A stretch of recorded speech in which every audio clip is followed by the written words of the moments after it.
चालाकी के नियम समझने के लिए विश्व की सबसे powerful book the 48 laws of power में से हम निचोड़ निकालेंगे शक्तिशाली इंसान बनने के नियमों को समझने के लिए। ये कुछ मिनट्स आप जो इस वीडियो में देने वाले हो ये जिंदगी भर आपके काम आने वाले हैं, तो कान के साथ में ध्यान भी लगाओ। शुरू करते हैं। आयरन मैन मूवी के एक सीन में एरोप्लेन ब्लास्ट होने की वजह से 13 लोग आसमान से गिर रहे होते हैं और अपना hero Tony Stark Iron Man के सूट में उड़ते हुए उन्हें बचाता है जो नीचे गिर रहे हैं।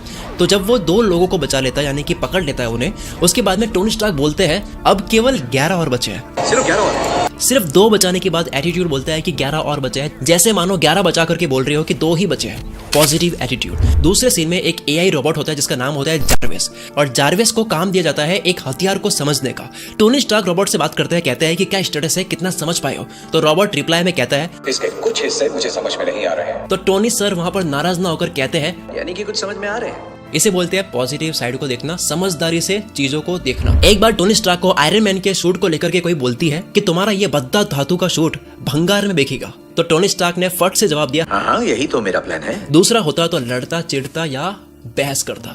इसे बोलते हैं समझदारी से खेलना। अगर आपने शाहरुख खान के इंटरव्यूज देखे हो तो आपको पता होगा, यूट्यूब पर अगर आप शाहरुख खान की ठग लाइफ को सर्च करोगे आपको मिलेगा कि वो कितनी चालाकी से उसी वक्त बिना रुके उल्टे सवाल करने वाले को ऐसा जवाब देता है कि सामने वाले की बोलती बंद हो जाती है।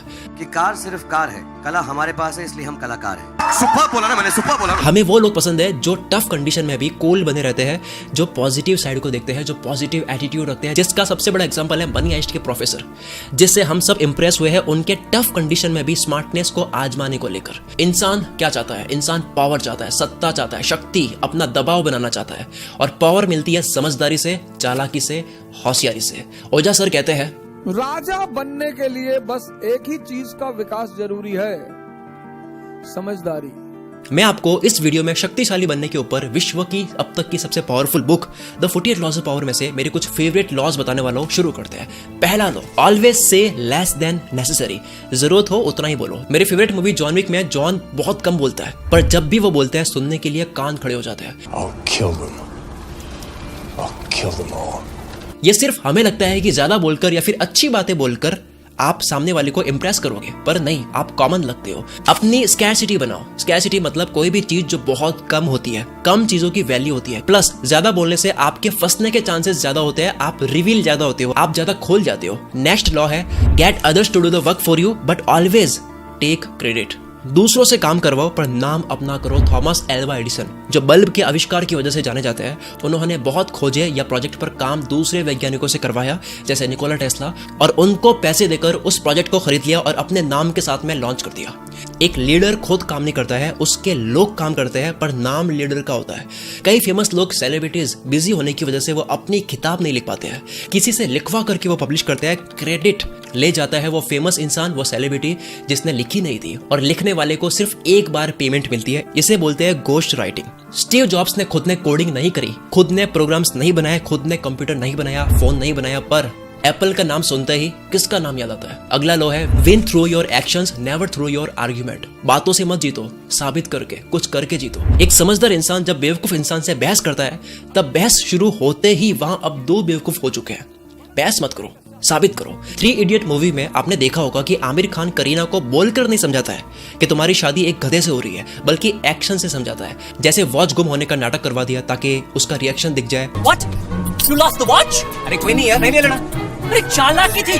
शूज पर चटनी गिराई ताकि वो अमीरी दिखाए, प्राइस दिखा करके कितने के जूते थे। अरे $300 के शूज है। ये दुनिया बातों से नहीं मानती है, डेमो से मानती है। डेमो देना होता है। सर क्रिस्टोफर रेन इंग्लैंड के बहुत बड़े आर्किटेक्ट लंदन के टाउन हॉल के प्रोजेक्ट पर काम करते हैं, और जब वो बना करके पूरा तैयार कर देते हैं, उसके बाद में सिटी मेयर को दिक्कत होती है कि इस बिल्डिंग में यार पिलर्स नहीं है, जिसकी वजह से शायद ये नीचे गिर सकती है। आर्किटेक्ट के अकॉर्डिंग उस बिल्डिंग में पिलर्स की जरूरत नहीं थी, फिर भी उस समझदार आर्किटेक्ट ने बिना बहस करे पिलर्स बना दिए सिटी मेयर्स के कहने पर।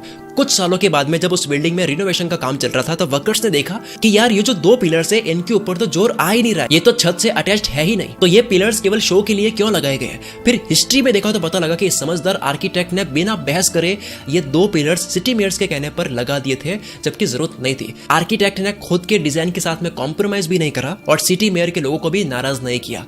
आप एक्शन से जीतो, शब्दों से नहीं। चालाकी का अगला नियम है learn to keep people dependent on you लोगों को पूरी तरह से आप अपने ऊपर निर्भर कर दो। आप किसी के कितने ही काम आ जाओ, जब आपकी जरूरत खत्म हो जाती है उसके बाद में लोग बाप बनने लग जाते हैं या भूल जाते हैं आपको। ऐसे में हमेशा कोई एक चीज ऐसी रखो जो सिर्फ आपके द्वारा ही हो सकती है, या फ्यूचर में कोई एक चीज ऐसी हो जो सामने वाले के लिए सिर्फ आप ही कर सकते हो। वो कभी भी आपके ऊपर हावी नहीं होगा, जिसे बोलते हैं हाथी के दांत दिखाना। एक बारी ज्योतिष ने राजा को कहा कि 8 दिन बाद में रानी मर जाएगी, और वाकई में उसी वक्त यानी कि 8 दिन बाद रानी मर गई। राजा को शक हुआ कि इसने अपनी भविष्यवाणी को सही करने के लिए मारा तो नहीं है कहीं। राजा ज्योतिष से डरने लग जाता है कि ये एक दिन मेरे ऊपर हावी न हो जाए, इसलिए राजा ज्योतिष को मारने ही वाला होता है। तब आखिरी बार राजा ज्योतिष से पूछता है कि तू ज्योतिष है ना, तो बता तेरी मौत कब होगी। ज्योतिष ने चालाकी का खेल खेला और बोला, महाराज आपकी मौत के ठीक 3 दिन पहले मेरी मौत है। राजा डर गया कि इस भविष्यवाणी के अकॉर्डिंग अगर आज इसको मार दिया तो 3 दिन के बाद में मैं मर जाऊंगा, तो इसे छोड़ देते हैं। लोगों को ऐसे निर्भर कर दो कि वो आपके साथ में बुरा ना कर पाए। अगला लॉ है सीम डमर देन योर मार्क, यानी जितने इंटेलिजेंट या स्मार्ट हो उससे थोड़ा कम दिखो। इंटेलिजेंट लोग जितना बेवकूफों से मिलना पसंद नहीं करते हैं, उससे कई ज्यादा बेवकूफ लोग इंटेलिजेंट लोगों से मिलना पसंद नहीं करते हैं। एवरेज और मीडियोकर लोगों की स्मार्ट लोगों से कभी नहीं बन सकती। लोग डरते हैं अपने से इंटेलिजेंट और स्मार्ट लोगों से। प्रशिया में एक राजा का राइट हैंड बिस्मार्क को ऑस्ट्रिया देश से एक एग्रीमेंट साइन करवाना था, जो प्रशिया के लिए काफी फायदेमंद की डील थी, बट उस डील में ऑस्ट्रिया का कोई फायदा नहीं था, तो वो साइन क्यों करेगा। अब ऑस्ट्रिया के किंग काउंट ब्लोमी ताश खेलने के बहुत शौकीन आदमी थे। वो किसी भी आदमी के नेचर और कैरेक्टर के बारे में पता लगा सकते थे कि वो कैसा आदमी है, सिर्फ उसके साथ में ताश में क्वींस गेम खेलने के तरीके से। और ये बात बिस्मार्क को पता थी। अब क्योंकि बिस्मार्क को एग्रीमेंट करवाना है तो चाल देखो। एग्रीमेंट होने के एक दिन पहले बिस्मार्क ब्लोमी को, जो कि ताश खेलने के शौकीन है, उनको बातों में उलझाकर बड़ी चालाकी से क्वींस खेलने के लिए इनवाइट कर लेता है। और जब गेम शुरू हुआ तो बिस्मार्क ने वो गेम जान करके लापरवाही से खेला, खूब पैसे हारे, लेकिन ऐसा करके ब्लोमी को चकमा देने में बिस्मार्क कामयाब रहा। ब्लोमी को ये फील करवा दिया कि बिस्मार्क काफी रिस्क लेने वाला इंसान है। गेम्स में गलत मूव्स चलकर बहुत पैसा हारने के साथ में बेवकूफों की तरह वो बात भी किया जा रहा था, खुद को नर्वस साउंड करवाने के लिए या फिर राजा ब्लोमी के सामने कम अक्ल वाला दिखने के लिए। ब्लोमी ने बिस्मार्क के नेचर और कैरेक्टर से पता लगा लिया कि ये इंसान कमजोर है, ये लापरवाह इंसान है, ये डर जाता है, ये क्या ही चाल चल रहा होगा। इसलिए दूसरे ही दिन एग्रीमेंट साइन करने का टाइम आया तो बिना ठीक से कंडीशंस पढ़े साइन कर दिए, और बिस्मार्क पत्तों का गेम हार के भी जीत गया, साइन करवा लिया। रूल, सामने वाले को लगने दो कि वो जीत रहा है, लेकिन दिमाग में आप जीतो।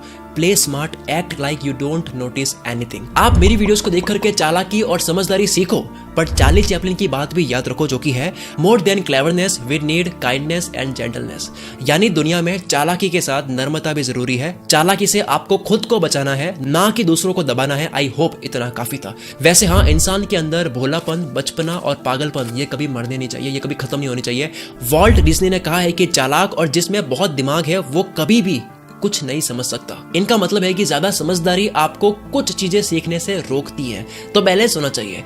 इस वीडियो में एक कमेंट करके जरूर जाना अगर आपने इस वीडियो को पूरी देखी है। अगर तारीफ क्या कर रही है समझ नहीं आ रहा है तो केवल ये लिख दो यार कि मैंने वीडियो को पूरी देख ली है, वो मेरे लिए मोटिवेशन होगा। मिलते हैं अगले संडे शाम 5 बजे। मैं शकील कुल मित्र से आपके सपनों को सपोर्ट करता हूँ।